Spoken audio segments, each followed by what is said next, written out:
कैसी है 36 farm houses की कहानी? सुभाष घई छाए या हुई फेल? सुभाष घई की कंपनी मुक्ता आर्ट्स लंबे समय से नए निर्देशकों को मूवी मेकिंग का मौका देती रही है।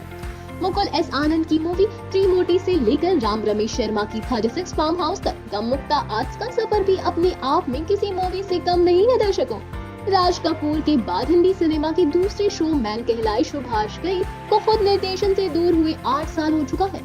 संजय लीला भंसाली अब नए शो मैन हो चुकी है। हालांकि बीते कुछ सालों में सुभाष घई अपनी तमाम सुपरहिट फिल्मों की सीक्वल को लेकर खूब चर्चा में रही है, पर सुभाष घई के प्रशंसक इन सीक्वल का अब इंतजार भी नहीं करते। उनको भी पता है बदले माहौल में फिल्में बनाना इतना आसान काम नहीं रहा। बतौर निर्माता घई ने सूरज पंचोली की मूवी हीरो के बाद अब जाकर ये मूवी बनाई है। मूवी सुभाष घई और मुक्ता आर्ट्स दोनों की बॉन्डिंग को कमजोर करने वाली एक मूवी बनकर रह गई है। मूवी 36 फार्म हाउसेस निठल्ला चिंतन है। देश भर में कोरोना फैला हुआ है, सब अपने अपने गांव भाग रहे हैं। बीच रास्ते उतार दिए एक खानसामा को रास्ते में मिली हाउसकीपर एक हवेली नुमा बंगले में खाना बनाने के लिए ले आती है। बंगले पर जिसका राज है उसकी माँ के 2 और बेटे इस बंगले में अपना हिस्सा चाहते हैं। हवेली का रसोईया खाना कम खिचड़ी ज्यादा पकाता है। उसकी एक्सरे जैसी निगाहें उसे किसी जासूस का सा चोला पहनाते चलती है। घर परिवार से विमुख हो चुका बेटा भी इसी बंगले में जब हाथ धमकता है तो कहानी का रास्ता बदल जाता है। खानसामा पहले ही दावा कर चुका है कि उसके बीवी बच्चे नहीं है। बेटा जिस युवती के साथ आया है वो बंगले की मालकिन की नातिन है। मूवी शुरू होते ही ये कत्ल हो चुका है। लाश जिस कुएं में है उसी के पास खूब धिंगा मचती रची जाती है।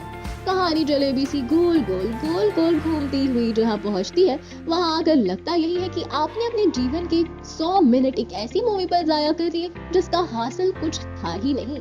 सुभाष घई ने मूवी 36 फार्म हाउस अपनी ही कहानी पर बनाई है।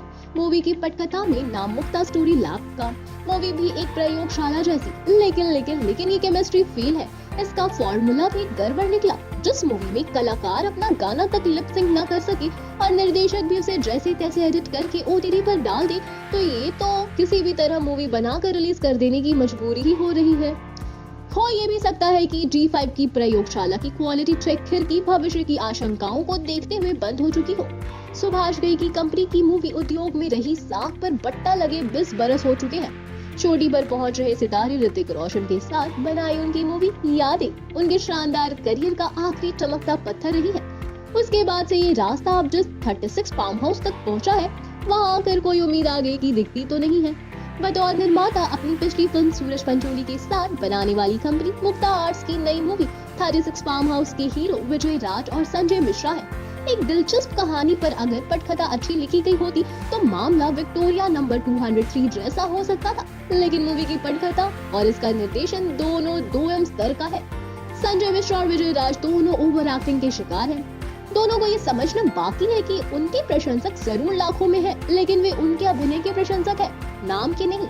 संजय मिश्रा और विजय राज के बाद अश्विनी कलसेकर ने भी ओवर एक्टिंग कम नहीं की है। दर्शकों, मूवी में थोड़ी रौनक बनती दिखी है अमोल पार्शर के बंगले तक पहुंचने के बाद, लेकिन तब तक दर्शक का मूवी देखने का जोश ठंडा पड़ चुका होता है।